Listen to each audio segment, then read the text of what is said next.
Hey, what is going on guys? RvzStealth here, and in today's video, I'm going to be updating my mid lane list for patch 6.10. And before I start the video guys, I just want to let you know that I'm not going to be including Malzahar and Zed on my list. Now the reason being is because both of these champions have over a 50% ban rate right now. Malzahar's got like a 70% ban rate and Zed's got an 85% ban rate. So I feel like including these champions is just kind of a waste. I would rather talk about other champions that you can actually play instead of talking about champions that are banned a lot of the time. Obviously, Malzahar and Zed are still strong picks, so if they're open and you're good at them, then I would recommend playing them. But yeah, I would just rather talk about other champions instead of them on this list. So first up is going to be Ahri. Right now, I think that Ahri is actually in a pretty good spot because we are seeing a lot of immobile mages being played right now in the mid lane. So because of that, Ahri's charm is just a really strong ability against those champions, because if she can find a pick on them in a mid to late game team fight, then that could win her team the game right there. She also does have great mobility with her ultimate and her Q. Her rowing potential is really good at level 6, so make sure you do take advantage of this on Ahri. She also does have a pretty safe laning phase. If she's in a harder matchup, or if you're in a matchup where you're not confident in your lane, then you can just farm with your Q if you need to. And a few cons to Ahri are that she is pretty skill shot reliant with her Q and her charm, and she's pretty weak damage wise if you do fall behind with her. She's not someone like an Anivia where she's got really high base damage, so even if you do fall behind, you're still going to be relevant. You do need your items on Ahri to be able to do damage. Next up, I have Annie. So after Annie did get buffed in patch 6.9, she's been having really good success in solo queue. The fact that she's a very easy champion to play and she has a really strong burst combo makes her a great pick for pretty much all elos, but she's especially good for the lower elos since she doesn't have hard skill shots to land. Her ultimate is a very easy skill shot. Her W is also easy to hit, so you're really not going to miss out on your damage when you are playing Annie.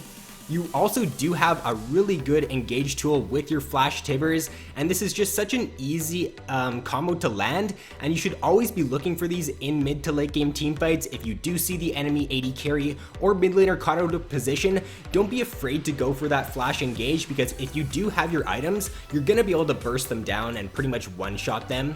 A few cons to Annie are that she does not have any mobility, so you do have to be careful in the laning phase that you aren't pushing out too far without wards, and she is very predictable as well, which makes her a little bit weaker once you do move up in the ranks. However, I do still think that the flash stun tibbers combo is really strong, and even if you are predicting it, Annie is going to hit it most of the time.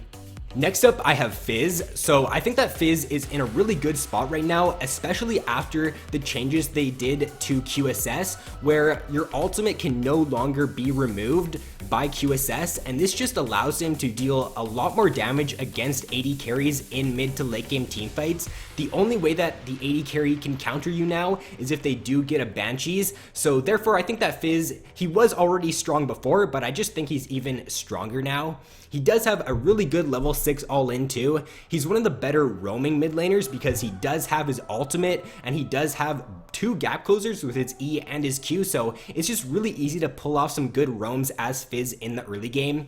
His E is a pretty OP ability. I'm pretty sure we can all agree on that one. It's on a 4-second cooldown once you do get 40% CDR on Fizz, so once you do get to those late game team fights, it's going to be so hard to target him and it's just going to be so annoying to play against Fizz. A few cons to him are that he is a little bit weaker early game if he is in a ranged matchup, and he is also pretty weak if he does fall behind. Since he's an all-in champion, you want to be going for your full burst combo on the enemy AD carry or mid laner, and if you don't have your items and you don't have your damage to do that, then he's not really going to be very successful. Next on my list is Anivia. So I think that Anivia is one of the best mid lane picks right now if you can play her correctly. She's got so many nice buffs these last few patches. She got a nice buff in 6.9 to where when you level up your Q, the stun duration increases. Her E also did get a little bit of a range increase, which is also pretty nice. And then in 6.10, her ultimate also got another range increase. So this just allows you to easily hit that alt E combo now in the laning phase. Fizz, and that combo just absolutely chunks in the early game. Anivia's win rate at around 25 minutes, if you end a game before 25 minutes as Anivia, her win rate is like 65% or something crazy like that. So because of her high base damage on her abilities, you can do really well in the early game as her. She does have good AoE damage with her ultimate. Her wave clear is also really good because of that. Her kiting potential is great too because she does have her wall, the slow from her ult, and also the stun from her Q. She's pretty hard to kill in the early game because of her eggs, so you can go aggressive in the early game as Anivia, and you don't really have to worry too much about dying as long as you are playing relatively close to your tower. A few cons to Anivia are that she does not have a gap closer, so therefore you do have to be careful in the laning phase that you aren't pushing out too far, and in my opinion she is a little bit harder to play than some of the other mid laners. And lastly, on my top 5 for this patch is going to be Swain. So right now I think Swain is the best pick for both top and for mid lane. He's just got an absolutely crazy early to mid game. His late game actually isn't all that bad either because in 6.10 he did get a nice buff to his ultimate to where it's now going to heal him for a base amount plus a little bit of his AP instead of a percentage of the damage he deals. So this is really good late game against those tanks because it doesn't matter how much magic resist they get, he's still going to heal for a pretty good amount. He is also a ranged mid laner, which is really good if you are going up against a melee champion. He's a great pick against like Diana or Fizz or Zed for the first few levels, and even after that as well, once he does get Zhonya's, because it's going to be really hard for them to kill Swain. So I just think he's a really good pick against any assassin, so if they do lock one of those picks in the mid lane, I would recommend playing him in that situation. He's also super hard to kill, especially late game once he does get a few tank items too. He's still going to deal quite a bit of damage, and he's going to be able to soak a lot in team fights as well. I really like that his build path is pretty versatile as well. If you do have a top lane champion, someone like a Yasuo or a Wukong or someone who's going to build damage, then as Swain, you can build like 1 or 2 damage items, and then after that you can go full tank and you can still do really well.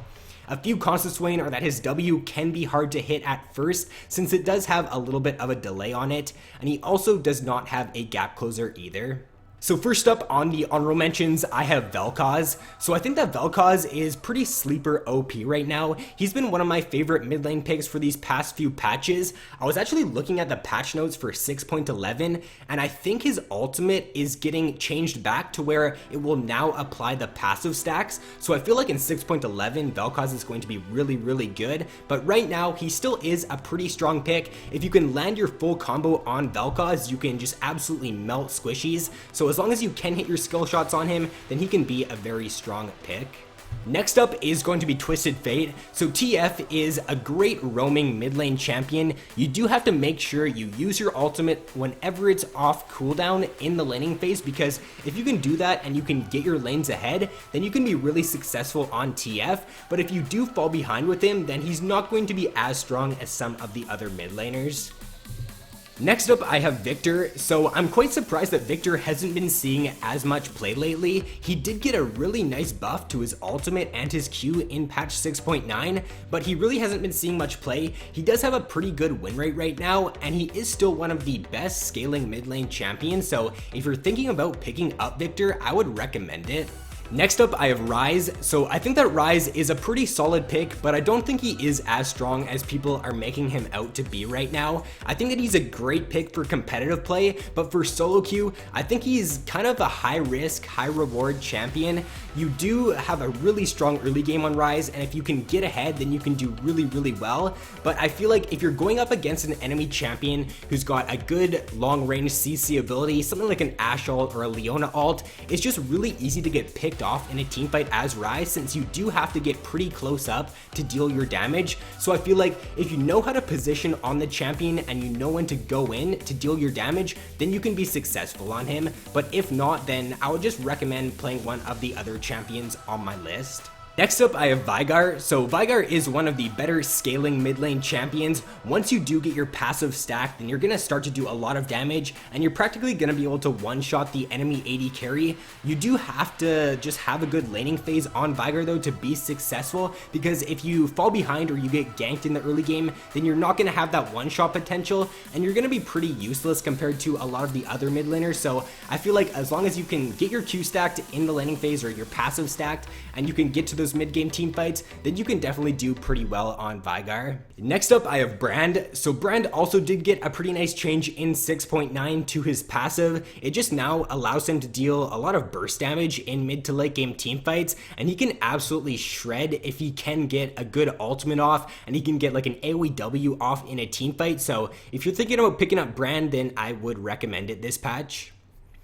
So that is going to be all for this video, guys. If you did enjoy, then be sure to leave a like and subscribe if you have not already. So thanks for watching, guys. Have an awesome day, and I will see you in my next video.